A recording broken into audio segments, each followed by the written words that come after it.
안녕하세요, 이창환입니다. 오늘은 뒷전판을 가지고서 지금 그림 보이시는 거 있죠? 이렇게 개방형 사다리꼴로 되어 있는 게 MCFC하고 SFC에 들어갈 수 있는 뒷전판인데요. 이 뒷전판에서 발생하는 압력 강화를 유동 해석으로 구하고, 이 유동 해석 개수에서부터 퍼미어빌리티 값을 구하는 방법을 알아보도록 하겠습니다. 자, 여기 식을 써놨는데요. 압력차가 퍼미어빌리티 알파 값에 의해서 달라지게 되고, 이때 델타 P와 V, 그러니까 인풋 벨로시티를 V로 뒀을 때 입구 속도, 그러니까 속도와 압력의 비례 관계가 알파분의 뮤 L, 그러니까 비스코시티하고 길이 나누기 퍼미어빌리티 값으로 압력 강화, 그러니까 델타 P와 V와의 관계가 표현이 되게 되는데, 유동 해석을 통해서 요거를 직접 저희가 계산을 해보고 알파 값을 구해서 다음 시간에 스택 해석까지 적용하는 것을 목표로 해가지고 진행을 해보도록 하겠습니다. 자, 지금은 이번에는 이제 완전히 초기 모델부터 시작을 해볼 건데요. 처음 시작하게 되면은 3D 해석으로 가고, 유체 유동에서 측류 유동으로 가정을 하고 해석을 할 거기 때문에 측류 유동으로 만들어 주겠습니다. 난류가 될 수도 있기도 하지만은 단순한 계산을 위해서 이렇게 만들어 줄게요. 자, 그렇게 해석을 하게 되면은, 자, 먼저 나오게 되는 게 왼쪽에 측류 유동으로 물리 모델이 만들어졌죠.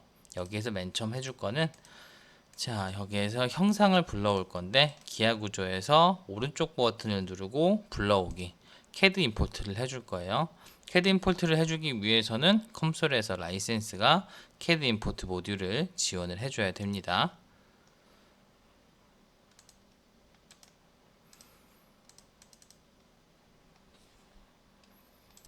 자, 그래서 임포트에서 불러올 거를 결정을 한 뒤에 이렇게 불러오기를 해주게 되면은 스텝 파일이나 이 3차원 해석 모델링 파일에서부터 형상을 불러올 수가 있어요.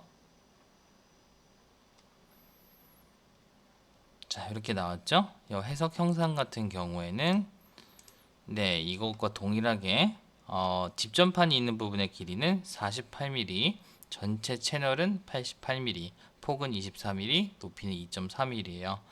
그래서 두 개의 등가화 해석이 지나가는 부분은 남겨두고 가운데 부분이 뒷전판으로 되어 있죠.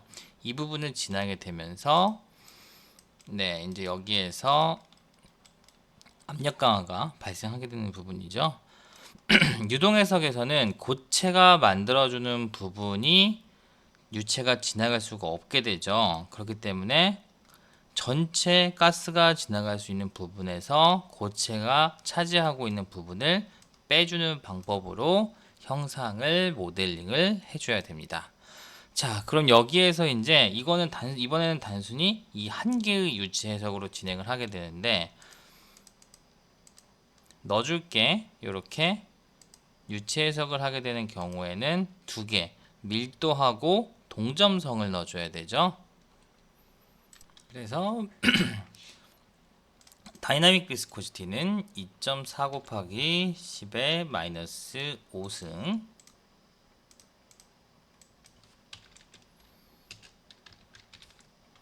그 다음에 밀도는 0.02로 두고 계산을 해볼게요. 자, 여기에서 들어가야 되는 부분이 이제 유입 부분이죠. 여기에서 유입을 완전히 발달된 유동에서 평균 속도로 넣어주고 유속에 따라서 해석을 해줄 거기 때문에 0.1로 입력을 해줄게요. 여기에서 원래는 투입가스, 우리가 연료전지를 해석할 때 투입가스 양이 있죠. 거기에서부터 평균 속도를 구해준 다음에 그 값을 넣어주는 게 가장 적합합니다. 자, 그 다음에 메쉬를 만들어 줘야 되는데, 메쉬는 크기를 먼저 만들어 주고, 그 다음에 사면체, 만들어 준 다음에 모두 만들기를 해서 요소를 불러와 줄게요. 네, 여기 보면은 너무 요소가 크죠? 그래서 이렇게 요소를 잡아줄 때는 유체역학 물리 모델을 만들고 나서 거기에 맞춰서 요소 크기를 결정을 해주는 게 좋습니다. 그래서 조정할 대상으로 유체역학 등을 고려를 해주게 되면은 훨씬 더 이제 만들어지게 됐죠. 여기에서 이제 해석을 넣어줘야 되는데 스터디를 넣어줘야 돼요.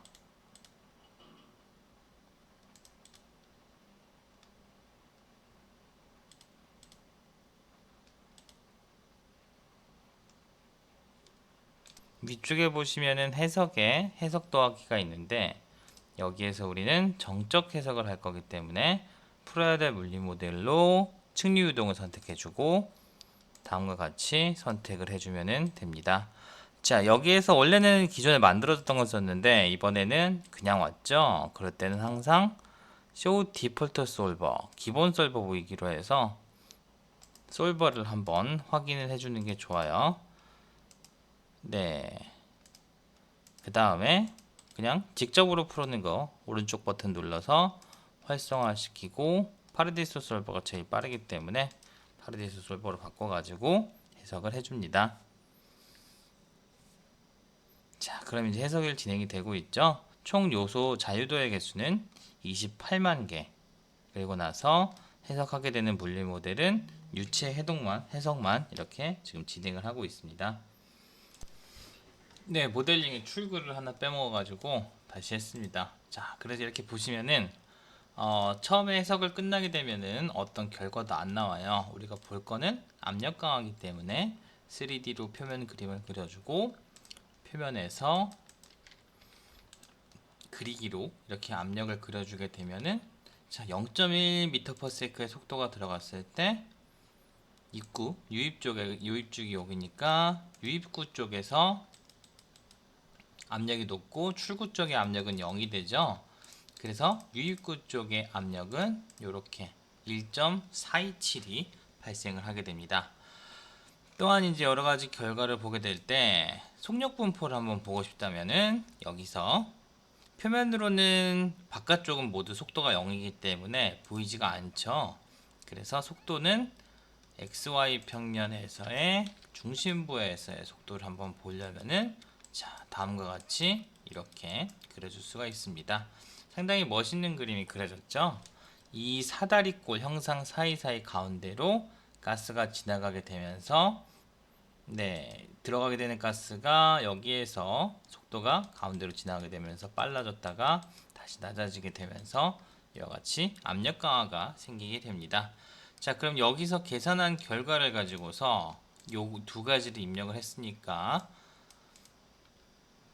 요걸 가지고서 엑셀에다가 계산을 해보도록 하겠습니다. 자, 간단하게 계산을 해봤는데 압력차가 1.427이고 이때 우리가 입력해준 속도가 0.1이니까 K 값은 비례상수 식을 잠깐 카피를 해오면은 여기 델타 P와 뮤의 비례상수가 알파분의 뮤 L이 되죠. 그래서 이 비례상수 값이 14.27이 되니까 알파 퍼미에빌리티 값은 뮤하고 L을 입력을 해주게 되면은 8 곱하기 10의 마이너스 8승이 됩니다. 그래서 이렇게 계산을 해볼 수가 있어요. 원래는 델타 P하고 V를 그 5개 정도 넣어서 델타 P와 V를 실제로 한번 해보게 되면은 이렇게 해볼 수가 있는데요. 파라메트릭 해석이라고 하는 걸 한번 해볼 수가 있어요. 그래서 여기에서 해석 확장에서 보조 수입을 누른 다음에 여기 정적의 해석이 있죠. 플러스를 누른 다음에 이 유입 속도를 V로 입력을 해주시면 되고 매개 변수에다가 V를 0.1m/s로 한번 입력을 해볼게요. 자, 그럼 유입 부분에 V로 평균 속도가 들어가 있죠. 그 다음에 다시 정적 해석에서 보면은 여기 매개 변수로 입력을 했던 V가 매개 변수 값으로 들어가 있어요. 얘를 0.1, 0.2, 0.3, 0.4, 0.5 이렇게 입력을 해주게 되면은 전지에서 했었던 것처럼 0.12345의 속도가 나오게 돼요. 자, 그 다음에 압력을 한번 직접 이 표로 뽑아 보도록 할게요. 압력은 우리가 평균값을 투입부에서의 그 출구 부분에서의 압력은 0이기 때문에 투입 부분에서의 평균 압력을 구해 볼 건데요. 자, 그럼 투입 부분은 여기. 그리고 표현식은 압력값이 측류유병에서 P니까 경계 프로브에서 P로 돼 있고, 자, 그 다음에 얘는 평균. 이렇게 해서 계산을 한번 다시 해보도록 합시다. 이런 기능들만 좀 잘 알고 있어도 해석을 훨씬 더 간단하게 만들어 줄 수가 있어요.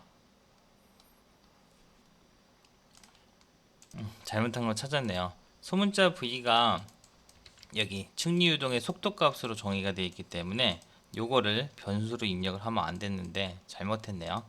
자, 그래서 이렇게 해가지고 해석하기를 한번 해보면은 이제 매개 변수 값으로 V 값을 벨로시티, 인풋 평균 벨로시티를 0.12345로 계산해 주면서 이때 발생하는 압력차 델타 P 값을 구할 수가 있습니다.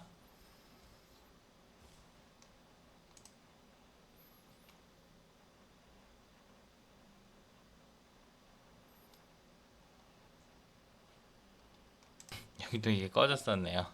자꾸 하나씩 실수하게 되네. 파라미터 해석이 제대로 들어가게 되면은 여기 보시는 것처럼 파라미터 매개 변수 값에 우리가 입력해준 매개 변수가 써 있고 해당하게 되는 그 값이 써 있게 돼요.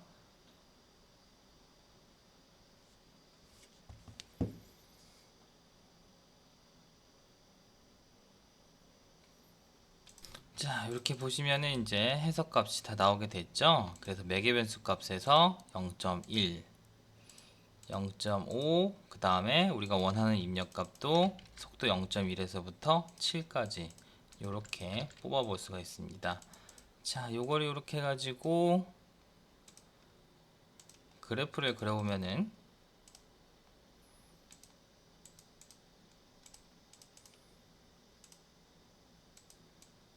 네, 이렇게 기울기는 14.309니까 이렇게 바꿔주면은 8.12 곱하기 10의 마이너스 8승 가로축은 속도, 위 세로축은 압력차의 관계를 이렇게 계산을 할 수가 있습니다. 자, 여기 계산 결과를 가지고서 이제 스택 해석으로 넘어가 보도록 할게요.